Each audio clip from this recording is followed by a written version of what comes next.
Բարի լույս սիրելի հայրենակիցներ, օրը Կիրակի է, մեր սովորական ժամն է, որևէ բան չի կատարվում բացի այն, որ էլի ինչ որ կարգալույց քահանա ինչ որտեղ պատարակ է իրականացնում, բայց այսօր այդ մասին չեմ խոսելու։ Այսօր ուզում եմ բոլորին հիշեցնեմ, որ 2020 թվականի հունիս ամիսն էր, երկրում արտակարգ դրություն էր հայտարարված, եւ այդ արտակարգ դրության պայմաններում COVID-ի բոլորս դիմակներով խորհրդարանը նիստ էր գումարել։ Այդ ժամանակ գիտեք արտակարգ դրության ժամանակ չի կարելի ցույցեր անել, երթեր անել, հանրահավաքներ անել, բողոքի ակցիաներ անել։ Խորհրդարանը նիստ էր գումարել եւ որոշում էր, որ գույքահարկը երկրում պետք է սաստիկ, ես կասեի սաստիկ թանկանա։ Եվ մենք բողոքում էինք, կռվում էինք, միակ խմբակցությունն էինք խորհրդարանում, որ կռիվ էինք տալիս դրա համար, որովհետեւ մյուս խմբակցությունը բոյկոտ էր հայտարարել, եւ միակ խմբակցությունն էինք, որ դեմ քվեարկեցինք գույքահարկի թանկացման այդ օրենքին։ Այսինքն, այս իշխանությունը գույքահարկը թանկացրեց արտակարգ դրության պայմաններում։ Ես ուզում եմ ձեզ հիշեցնել, թե ինչ էր դա նշանակում։ Ուրեմն, ըստ այդ փոփոխությունների 21 թվականից պետք է մարդիկ վճարեին 25% ավել գույքահարկ, քան մինչ այդ վճարել էին։ 22 թվականին 30%, 23 թվականին 35%, 24 թվականին արդեն 50% ավել եւ 25 թվականին 75%, դա անցյալ տարի էր։ Հիմա 26 թվականն ասելի հայրենակիցներ, այս տարի 100%-ով ավելանում է 21 թվականի համեմատած գույքահարկի գումարը։ Երևան քաղաքում, մարզերում, Վանաձոր, Գյումրի բոլոր տեղերում։ Հիմա ես մարզերում եմ, պատտվում ենք հանդիպումներ ենք իրականացնում։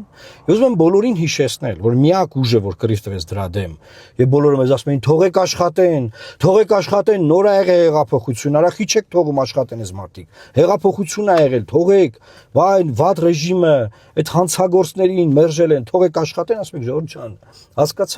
հասկացանք։ Մենք էլ ենք բոլոր հանցագործներին դեմ։ Բայց չի կարելի գույքահարկը այդ մասշտաբների թանկացնել։ Հետո սկսեցին ասել, որ Երևան քաղաքի վերաբերյալ ունենք հետեւյալ մոտեցումը, որ եթե դու տուն ես ժառանգել, օրինակ միայնակ կինա, շուտ տարեց մարդ է, որը ժառանգել է տարիների ընթացքում, հիմա տարեցա, միայնակ է, թոշակառու է, բայց գույքահարկը դարձել է, ասենք, չգիտեմ,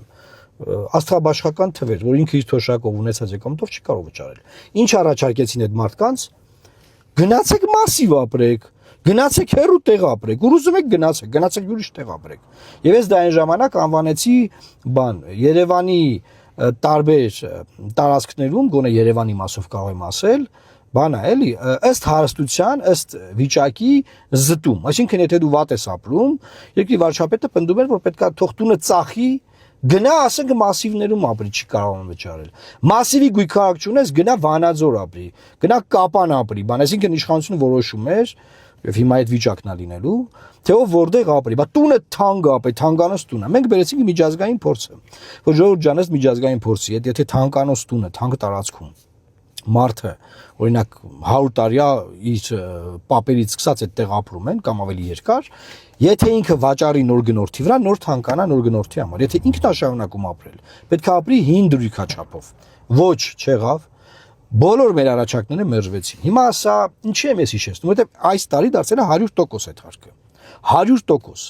Օրենքն ընդունվել է արտակարգ դրության պայմաններում, պնդում եմ։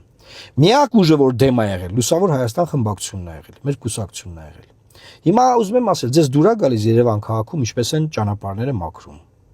Ձեզ դուր է գալիս Վանաձորում ինչպես են ճանապարհները մաքրում, մայթերը։ Ձեզ դուր է գալիս համայնքային ծառայությունները։ Համայնքային ծառայություն գոյություն ունի, աղբավայրը ոնց են այրում եւ այդ ծուխը շնչում ենք մենք։ Այդ շներով չեն զբաղվում, օրինակ այդ պետք է այդ կենտրոնները ստեղծվեին, ստեղծվեին։ Ուզում եմ ասեմ, որևէ ծառայություն, որակ երկրում չունի սիրելի հայրենակիցներ։ Միլիարդավոր դրամները հավաքում են, միլիարդավոր դրամները հավաքվում է գույքահարկից, կոնկրետ հիմա գույքահարկից եմ խոսում։ Եւ ինչ են անում։ Իրենց ընկերներին տենդերներ են տալիս, ամեն օր դա բացահայտվում է։ Իրենց ընկերներով իրանք իրար մեջ բաժանում են օրինակ բաները, պարգևավճարներ, իրար պրեմիաներ տալ, ասենք ապարքեվաճարել չի կոչվում, վաճառապետին ասում ինչքան փող է ապարքեվաճար ստացի, ասում է բանա։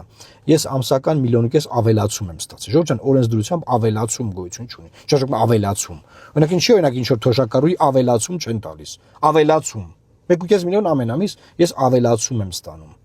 Ավելացում, ժողովուրդ ջան, ավելացում է լինելու մեր երկրում։ Եվ ուզում եմ ասել էլի ժողովուրդ ջան, ասենք լավ, ձեն չենք անում, չենք ուզում, մենք այն ժամանակ կռիվ ենք տալիս, մեզ ինչ ասես ասում եք, որտեղ հեղափոխությունը նոր եղել, իշխանության ռեյտինգը բարձր էր, դեռ պատերազմը չէր եղել, բան տենց այդ բանի մեջ էինք, էլի։ Ես որպես ապացույց նաև ուզում եմ ձեզ ցույց տալ, որ չասեք, էլի բանա ասում, հա։ Ձևի բողոքի ձայնը ինչ է։ Ես եմ։ Իսկ դուք անում եք շատ վատ բան այդ ժամանակաշրջան։ Լուսավոր Հայաստանը դեմա քվեարկելու քաղաքացիների հարկային բեռը ավելացնող այս նախաձեռնությանը։ Եվ խորհուրդ ենք տալիս հետ տանի։ Ինքալը խմբակցությունից խոսի Բաբկեն Թունյանը։ Բաբկեն Թունյանն եկավ ունդեղ բան, այսինքն ժողովուրդ ջան, ինչ եմ ուզում էլի ասեմ։ Ախր դուք որ սենց ասեմ կարող նեղանակ, բայց պետք է անկեղծ խոսալ, դուք արած աշխատանքնել ընդդիմության չեք գնահատել։ Այսինքն ձեր շահերի պաշտպանության համար միակ ֆրակցիան, որ կռիվատվել, Լուսավոր Հայաստան կուսակցությունն է եղել, եկել ընտրություններ, դուք գնացել եք օրինակ Նիկոլ Փաշինյանին էլի ընտրել եք, հետո ընտրել եք Ռոբերտ Քոչարյանի ֆրակցիային ու Սերժ Սարգսյանի ֆրակցիային։ Եկեք հայմատենք նայենք, մենք ոնց ենք աշխատել, իրանք ոնց են աշխատել։ Սա էլ ուղղակի տենց որպես հավելում ասեմ էլի այս ամեն ինչին։ Վերջին հաշվով սիրելի հայրենակիցներ, այս տարի, երբ որ 100%-ով ավելանում է գույք հարկը, ուզում եմ հիշեցնել, որ նաև կան ընտրություններ։ Եվ մենք բոլորին կոչ ենք անում, որ մենք կարող ենք այս ընտրություններով, եթե միահամուռ ուժերը ներդնենք, կարող ենք այս իշխանությունը փոխել։ Բնականաբար որ իշխանությունը փոխենք, այս գույք հարկի, այս անարդար օրենքը բնականաբար կվերանայենք։ Բնականաբար կվերանայենք ձեզ թալանելու այս ամեն ինչը, որ կկանգնեցնենք։ Կկանգնեցնենք այս թալանը, ժողովուրդ։ Թալանում են մեզ բոլորիս։ Մենք չենք ստանում բարձր որակյալ ծառայություններ կամ ընդհանրապես չենք ստանում ծառայություններ։ Բայց այդ փողերը գանձվում են։ Եվ հուսով եմ բոլորը լավ հիշեցիք, չէ՞, կոവിഡ്ի ժամանակ, արտակարգության ժամանակ, որ ցույցեր, երթեր, ոչ մի բան հնարավոր չէր անել այդ ժամանակ։ Մենք կարող ենք ելույթ ունենալ եւ դեմ քվեարկել եւ դա արել ենք։ Դե հիմա բան արեք, մտեք on-line ստուգեք, դե տեսեք 100%-ով իշխանված ձեր գույք հարկը թանկանում է տարի։ Ու տեսեք դուք գոհ եք դրանից, տեսեք դրա դիմաց ծառայություն ստանում եք թե չէ։ Ու տեսեք ինչ եք անելու հունիսի 7-ին սպասվող ընտրությունների ժամանակ։ Սիրելի հայրենակիցներ, այսօր այսքանը, խնդրում եմ տարածել ըստ տեսանյութը, որ մարդիկ իմանան ինչ են բերել իրանց գլխին ու ինչա գալիս։ Եվ միահամուռ բոլորով համախմբած այս տարի կանգնեցնենք այս արհավիրքը։ Լավ մնացեք, Աստված պահապան Հայաստանի Հանրապետությանը։